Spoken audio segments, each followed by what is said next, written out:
Pride and Prejudice by Jane Austen. Chapter 6. The ladies of Longbourn soon waited on those of Netherfield. The visit was returned in due form. Miss Bennet's pleasing manners grew on the goodwill of Mrs. Hurst and Miss Bingley, and though the mother was found to be intolerable, and the young sisters not worth speaking to, a wish of being better acquainted with them was expressed towards the two eldest. By Jane this attention was received with the greatest pleasure, but Elizabeth still saw superciliousness in their treatment of everybody, hardly excepting even her sister, and could not like them, though their kindness to Jane, such as it was, had a value as arising, in all probability, from the influence of their brother's admiration. It was generally evident whenever they met that he did admire her, and to her it was equally evident that Jane was yielding to the preference which she had begun to entertain for him from the first, and was in a way to be very much in love. But she considered with pleasure that it was not likely to be discovered by the world in general, since Jane united, with great strength of feeling, a composure of temper and a uniform cheerfulness of manner which would guard her from the suspicions of the impertinent. She mentioned this to her friend Miss Lucas. "It may perhaps be pleasant," replied Charlotte, "to be able to impose on the public in such a case, but it is sometimes a disadvantage to be so very guarded. If a woman conceals her affection with the same skill from the object of it, she may lose the opportunity of fixing him, and it will then be but poor consolation to believe the world equally in the dark. There is so much of gratitude or vanity in almost every attachment that it's not safe to leave any to itself.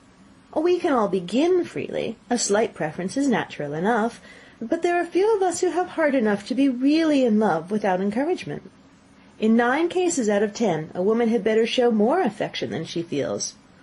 Bingley likes your sister undoubtedly, but he may never do more than like her if she does not help him on." "But she does help him on, as much as her nature will allow.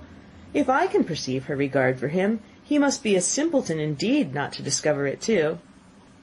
"Remember, Eliza, that he does not know Jane's disposition as you do." "But if a woman is partial to a man, and does not endeavour to conceal it, he must find it out." "Perhaps he must, if he sees enough of her.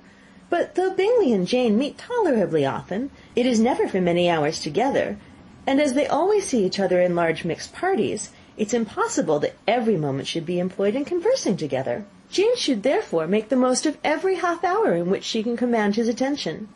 When she is secure of him, there will be more leisure for falling in love as much as she chooses."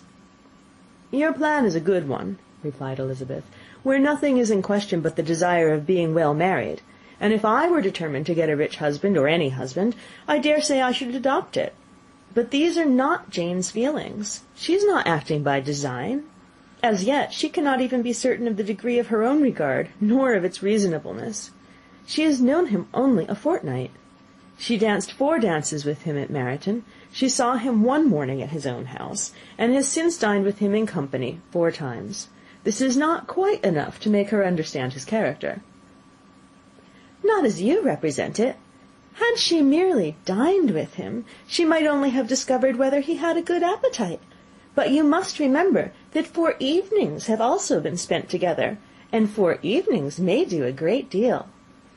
"Yes, these 4 evenings have enabled them to ascertain that they both like vingt-un better than commerce. But with respect to any other leading characteristic, I do not imagine that much has been unfolded."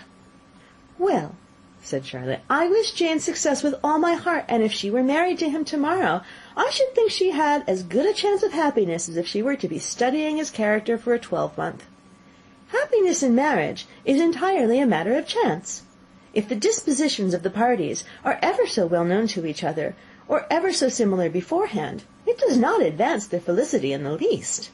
They always continue to grow sufficiently unlike afterwards to have their share of vexation, and it's better to know as little as possible of the defects of the person with whom you're to pass your life."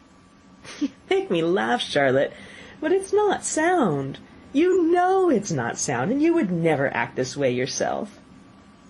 Occupied in observing Mr. Bingley's attentions to her sister, Elizabeth was far from suspecting that she was herself becoming an object of some interest in the eyes of his friend. Mr. Darcy had at first scarcely allowed her to be pretty. He had looked at her without admiration at the ball, and when next they met, he looked at her only to criticize. But no sooner had he made it clear to himself and to his friends that she hardly had a good feature in her face, than he began to find it was rendered uncommonly intelligent by the beautiful expression of her dark eyes. To this discovery succeeded some others equally mortifying. Though he had detected with a critical eye more than one failure of perfect symmetry in her form, he was forced to acknowledge her figure to be light and pleasing, and in spite of his asserting that her manners were not those of the fashionable world, he was caught by their easy playfulness. Of this she was perfectly unaware. To her he was only the man who made himself agreeable nowhere, and who had not thought her handsome enough to dance with. He began to wish to know more of her, and as a step towards conversing with her himself, attended to her conversation with others. His doing so drew her notice. It was at Sir William Lucas's, where a large party were assembled. "What does Mr. Darcy mean," she said to Charlotte, "by listening to my conversation with Colonel Forster?" "That's a question which Mr. Darcy only can answer. But if he does it any more, I shall certainly let him know that I see what he's about. He has a very satirical eye, and if I do not begin by being impertinent myself, I shall soon grow afraid of him." On his approaching them soon afterwards, though without seeming to have any intention of speaking, Miss Lucas defied her friend to mention such a subject to him, which immediately provoking Elizabeth to do it, she turned to him and said, "Did you not think, Mr. Darcy, that I expressed myself uncommonly well just now, when I was teasing Colonel Forster to give us a ball at Meryton?" "With great energy, but it's always a subject which makes a lady energetic." "You are severe on us." "It will be her turn soon to be teased," said Miss Lucas. "I am going to open the instrument, Eliza, and you know what follows." "You are a strange creature by way of a friend, always wanting me to play and sing before anybody and everybody. If my vanity had taken a musical turn, you would be invaluable, but as it is, I'd really rather not sit down before those who must be in the habit of hearing the very best performers." On Miss Lucas's persevering, however, she added, "Very well, if it must be so, it must," and gravely glancing at Mr. Darcy, "There's a fine old saying, which everybody here is of course familiar with, 'Keep your breath to cool your porridge,' and I shall keep mine to swell my song." Her performance was pleasing, though by no means capital. After a song or two, and before she could reply to entreaties of several that she would sing again, she was eagerly succeeded at the instrument by her sister Mary, who, having, in consequence of being the only plain one in the family, worked hard for knowledge and accomplishments, and was always impatient for display. Mary had neither genius nor taste, and though vanity had given her application, it had given her likewise a pedantic air and conceited manner, which would have injured a higher degree of excellence than she had reached. Elizabeth, easy and unaffected, had been listened to with much more pleasure, though not playing half so well, and Mary, at the end of a long concerto, was glad to purchase praise and gratitude by Scotch and Irish airs, at the request of her younger sisters, who, with some of the Lucases and 2 or 3 officers, joined eagerly in dancing at one end of the room. Mr. Darcy stood near them in silent indignation at such a mode of passing the evening, to the exclusion of all conversation, and was much too engrossed by his thoughts to perceive that Sir William Lucas was his neighbour, till Sir William thus began: "What a charming amusement for young people this is, Mr. Darcy! There's nothing like dancing, after all. I consider it as one of the first refinements of polished society." "Certainly, sir, and it has the advantage also of being in vogue amongst the less polished societies of the world. Every savage can dance." Sir William only smiled. "Your friend performs delightfully," he continued after a pause, on seeing Bingley join the group, "and I doubt not that you are an adept in the science yourself, Mr. Darcy." "You saw me dance at Meryton, I believe, sir?" "Yes, indeed, and received no inconsiderable pleasure from the sight. Do you often dance at St. James's?" "Never, sir." "Do you not think it would be a proper compliment to the place?" "It is a compliment which I never pay to any place, if I can avoid it." "You have a house in town, I conclude." Mr. Darcy bowed. "I had once some thought of fixing in town myself, for I am fond of superior society, but I did not feel quite certain that the air of London would agree with Lady Lucas." He paused in hopes of an answer, but his companion was not disposed to make any, and Elizabeth, at that instant, moving towards them, he was struck with the action of doing a very gallant thing, and called out to her, "My dear Miss Eliza, why are you not dancing? Mr. Darcy, you must allow me to present this young lady to you as a very desirable partner. You cannot refuse to dance, I am sure, when so much beauty is before you." And taking her hand, he would have given it to Mr. Darcy, who, though extremely surprised, was not unwilling to receive it, when she instantly drew back, and said with some discomposure to Sir William, "Indeed, sir, I have not the least intention of dancing. I entreat you not to suppose that I move this way in order to beg for a partner." Mr. Darcy, with grave propriety, requested to be allowed the honour of her hand, but in vain. Elizabeth was determined, nor did Sir William at all shake her purpose by his attempt at persuasion. "You excel so much in the dance, Miss Eliza, that it's cruel to deny me the happiness of seeing you, and though this gentleman dislikes the amusement in general, he can have no objection, I am sure, to oblige us for 1/2 hour." "Mr. Darcy is all politeness," said Elizabeth, smiling.